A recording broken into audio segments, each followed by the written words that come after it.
This is Ryan from xcannabis.com, Cincy Life Community News, and I wanted to give you a description of Bitcoin. And I had an excellent question by a friend of mine today. Jerry on Facebook asked me, well, isn't Bitcoin just like POGs? I mean, what are they really worth? You know, POGs used to, be the craze, and everybody loved them and valued them as something of value. And then all of a sudden they disappeared. Nobody valued them anymore. And so, yeah, POGs are very similar to currency. And I can't compare them well to Bitcoin because Bitcoin is not your typical currency. But like when Jerry asked me, isn't Bitcoin like POGs? No, not like fiat currency is. For example, the US dollar is very much like POGs. And this is how the US dollar is like POGs. First of all, there is no cap on how many dollars you can print. There was no cap on how many POGs could be created. It could go to infinity. There's nothing holding the Federal Reserve back from printing dollars, and there was nothing holding POG makers back from printing POGs. With Bitcoin, there is a 21 million coin cap on Bitcoin. And the great thing about Bitcoin is that it's decentralized. Everybody has a ledger that has a client for Bitcoin.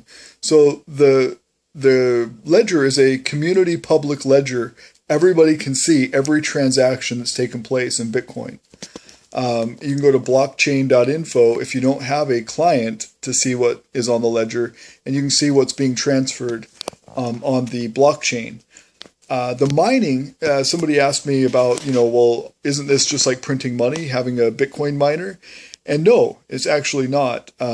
Bitcoin mining is different than printing money because it has a function, it has a purpose. So this public ledger that shows all the transactions also has to be downloaded and has to be recognized by each client to get a transaction. So say I was to send Jerry a Bitcoin, well, she couldn't receive that Bitcoin on her client until she had downloaded the ledger up into the point where that block was created that had my transaction on the block. And so mining helps process those blocks, and the blocks are encrypted, and that's kind of what mining has to do with. It processes the keys, the encryption keys that make the Bitcoin, that mints the Bitcoin, and processes it through the network. And so each Bitcoin miner gives power to the public network for the ledger. And so Bitcoin creates a proof of work, and printing money does not. Printing money is just like printing POGs. So fiat currency is, and it has no tangible value because it's not backed by metals anymore, by precious metals like gold and silver. So fiat money, ever since 1970, has just been a value that people imagine exists. I had this conversation yesterday with a person. She deleted like 30 of 40 of my posts. She was insistent that Democrats are the only way to go and that nobody should ever vote a Republican in. We finally got down to her reasoning. It's basically because she likes to have the right to abort a baby, and Republicans don't support that. But she's basically saying that Democrats and Republicans switched platforms in 1930. And she wasn't going to listen to me, how I told her how, the Democrats opposed the Civil Rights Act of 1960. The Democrats voted in Jim Crow laws, separate but equal laws, segregation. And even now, Democrats are clinging on to their old policies. Like back in 1913, Democrats, under a Democratic president, Wilford Woodruff, and a Democratic-controlled Congress, voted in the Federal Reserve Act and the Income Tax Act, which is what has brought our country to its knees, owing Federal Reserve bankers debt on money that has been created out of thin air. It's imaginary, it's monopoly money, and they create this money based on nothing, and then they charge us interest on it. And Barack Obama's biggest sponsors back in his 2008 election were like Goldman Sachs and other bankers, and especially insurance companies, which obviously there's a reason for that, related to the Obamacare thing. But she was basically telling me that, free market principles are bogus because it's immoral to hoard money. And I said, well, if you take $1 million to Papua New Guinea, they're not going to care that you have $1 million. To them, it's just paper. At best, they can wipe their butt with it. But that'd be kind of gross because, paper money is transferred hands so many times that there's tons of germs on it. I wouldn't even wipe my butt with a paper dollar. But most people don't care in a place they've never heard of a dollar, and even if they knew that it was worth something, they wouldn't take it because they have more respect than that. And so taking something forcefully from somebody is immoral, and that's what socialism is.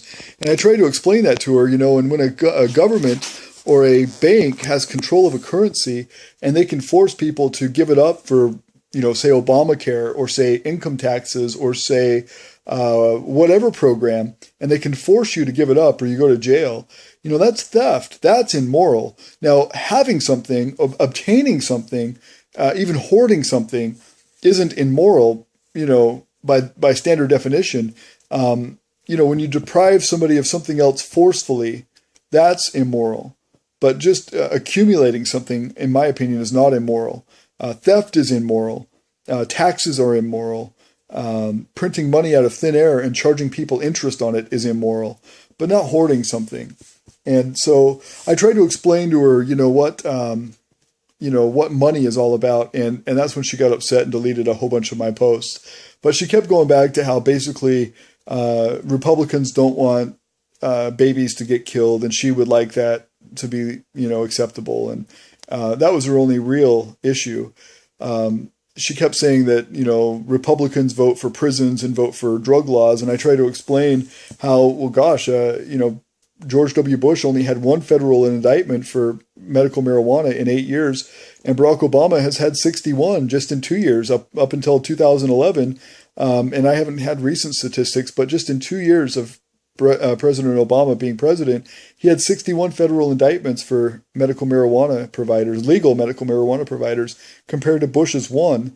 And then I explained how Jerry Brown in California has increased the prison system, hired private contractors for prisons to, have more jail cells and more room for prisoners instead of releasing them early, like was proposed by the legislature.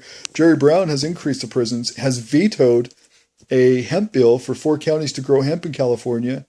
And, and he's a Democrat. He's been in more than once. And then I compared Jerry Brown to Governor Schwarzenegger, who decriminalized cannabis in 2010 and didn't add any new penalties. He made cannabis an infraction, like a traffic ticket, payable with $100. And you can even go to court, if you can go to court for a traffic ticket, you can go to court for a marijuana ticket.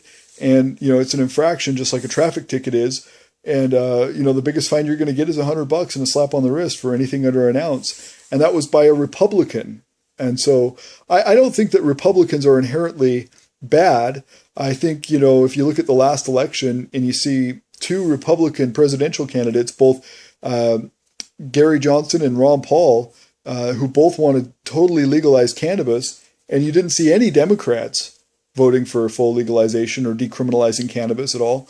And even Barack Obama has promised such a thing and has never followed through. He could, with one stroke of his pen, reschedule cannabis, and he has not done that, and he's only increased the drug war instead of decreasing it. So, this is my problem, with statists. I'm not a Republican or a Democrat, as far as I'm concerned, because I've only voted for one Republican, and that was Ron Paul. Most of the time I voted liberals or progressives. 2008 election, I gave my support to, what's his name? Ralph Nader. And I supported him for 12 years, but I just like free market people, and Republicans seem to be more free market, seem to want to get the government away from our our money. They want to, free us from tax burdens. They want to deregulate things. They want to get the government off our backs.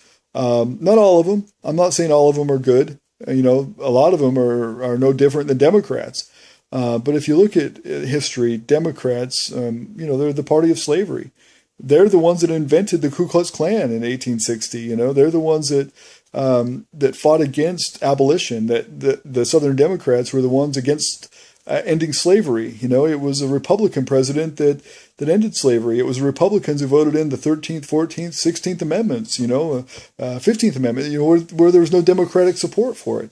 So, or not the 16th Amendment, I'm sorry, 13th, 14th, and 15th, not the 16th. But the Civil Rights Acts and all that, they are the ones that supported it, not the Democrats.